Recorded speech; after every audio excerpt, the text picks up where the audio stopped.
क्या जो लोग मीट खाते हैं, मांस खाते हैं, भगवान क्या उनको अपनी कृपा नहीं देते?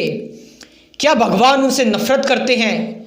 क्या जो भगवान के पुजारी हैं, जो भगवान को मानने वाले लोग हैं, उन्हें ऐसे लोगों से दूर रहना चाहिए जो मीट खाते हैं, मांस खाते हैं?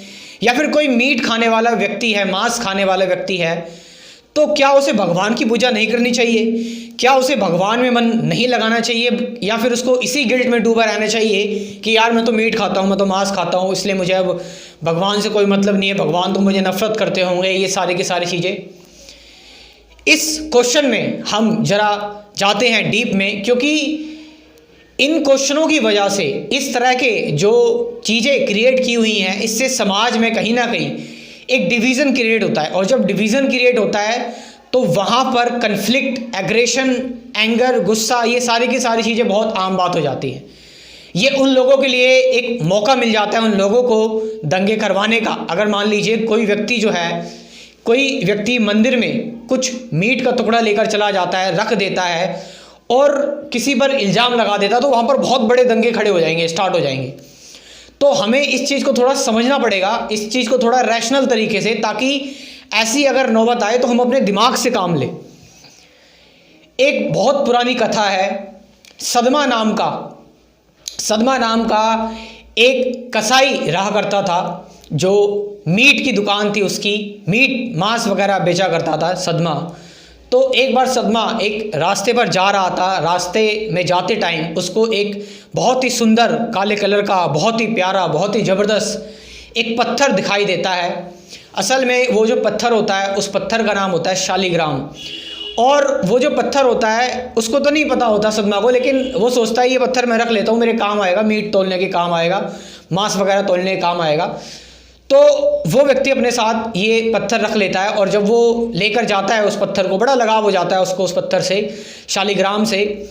और शालिग्राम पत्थर को जब वो शालिग्राम पत्थर की एक कह सकते हैं कि लोग बताते हैं, जो एंशिएंट बुक्स हैं उनमें लिखा है कि शालिग्राम जो पत्थर है, आप कितना भी उसमें वज़न करिए वो हर एक वज़न को तोल देगा। अगर कोई 1 किलो मीट लेकर जाना चाहता है तो 1 किलो अगर वो रख दीजिए आप शालिग्राम, तो 1 किलो तुल जाएगा। 2 किलो लेना चाहता है तो 2 किलो तुल जाएगा। 3 किलो लेना चाहता है 3 किलो तुल जाएगा। ऐसा ऐसा सिर्फ सेम पत्थर से तुल जाएगा।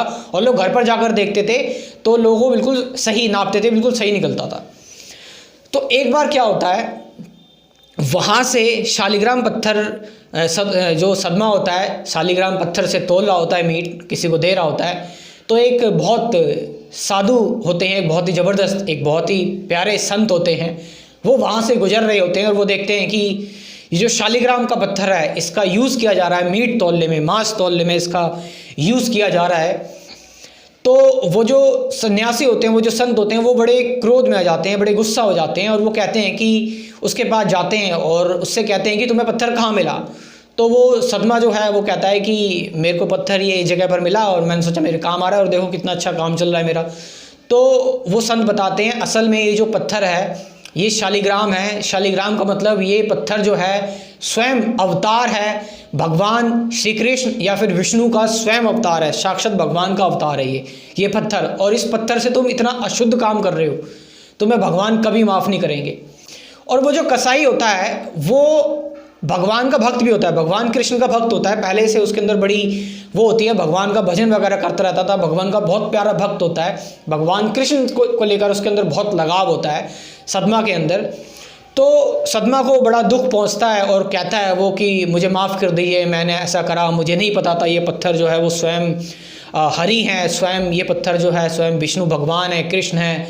तो वो कहते हैं, महात्मा जी कहते हैं कि मुझे ये पत्थर दे दीजिए, मैं इस अशुद्ध जगह से, अपवित्र जगह से, इस बेकार जगह से इस पत्थर को यहाँ से ले जाऊँ। तो वो सदमा जो है वो पत्थर जो है वो दे देता है उन सन्यासी को। वो सन्यासी जाते हैं और उस शालिग्राम पत्थर को बहुत प्यार से धोते हैं और बहुत तरह तरह की चीज़ें उस पर चढ़ाते हैं और उसको बिल्कुल एक मखमल के गद्दे पर उसको रख देते हैं, उस पत्थर को, उसके ऊपर चन्नमित्र का उसको चढ़ाते हैं, अगरबत्ती चढ़ाते हैं, बहुत सेवा सत्कार करते हैं उस पत्थर की। और ये करते करते थोड़ा सा जो साधु होते हैं उनमें एक थोड़ी सी एक घमंड की जो भावना है वो डेवलप हो जाती है और वो कहते हैं कि देखो भगवान सबका उद्धार करते हैं, आज मैंने भगवान का उद्धार किया, भगवान को एक अपवित्र जगह से मैं लेकर आया। तो होता क्या है, रात होती है और वो साधु सो जाता है। जब रात होती है वो साधु सो जाता है।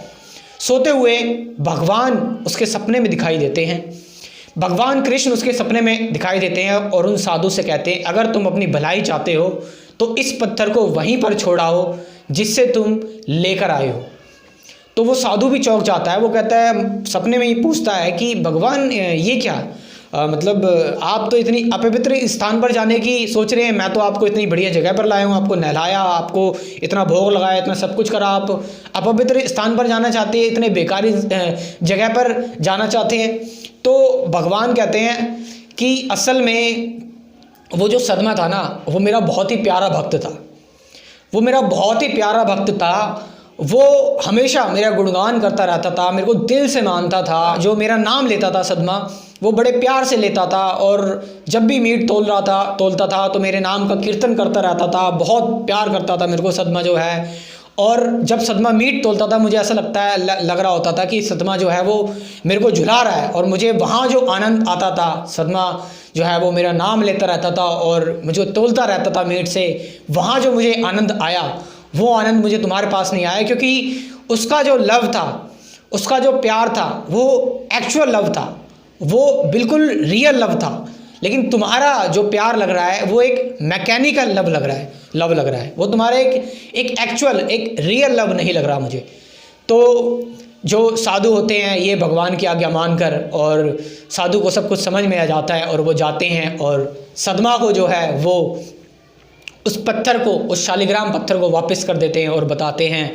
तो यहाँ पर आप ये चीज़ देखिए, इस एग्जाम्पल से क्या समझ में आता है कि भगवान कभी भेदभाव नहीं करते कि आप क्या है, आप कौन हैं, आप किस तरीके के हैं। नहीं, भगवान के हम सब बच्चे हैं, हम सब संतान हैं और भगवान कभी भेदभाव नहीं करते कि हम किस तरीके के कैसे हैं। हम कभी भी भगवान की शरण में जाते हैं तो भगवान हमको तुरंत वहीं पर एक्सेप्ट कर लेते हैं। ये एग्जाम्पल मैंने इसलिए दिया क्योंकि हाल ही में दिवाली के दिन, इसी दिवाली को, दिवाली जब बड़ी दिवाली थी तो बड़ी दिवाली के दिन कुछ लोगों ने अपनी रोजी रोटी चलाने के लिए बिरयानी की, चिकन बिरयानी जो होती है उसकी दुकान खोली हुई थी और कुछ लोग आते हैं उनकी दुकान बंद करवा देते हैं और कहते हैं कि ये हिंदुओं का एरिया है, तुम मुसलमानों ने यहाँ पर हिंदुओं का त्यौहार है, इस त्यौहार को तुमने बिरयानी की दुकान खोली हुई है। उनको बहुत भला बुरा कहते हैं और इससे उनकी दुकान को बंद करवा देते हैं। लेकिन जो लोग ये काम करते हैं वो अपना नार्सिसिस्टिक बिहेवियर, अपना डोमिनेट करने के लिए वो ऐसा करते हैं। उनके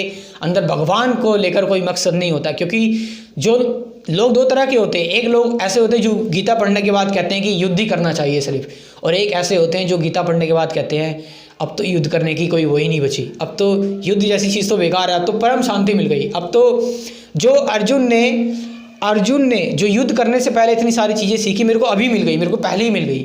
तो यहाँ पर जिन लोगों ने सच में गीता पढ़ी हुई है, जिन लोगों ने सच में रियल हिंदुज़म को जाना हुआ है, वो कभी भी हेट की, नफ़रत की, जेलसी की, गुस्से की, वायलेंस की बात कभी नहीं करते। They all spread love and compassion.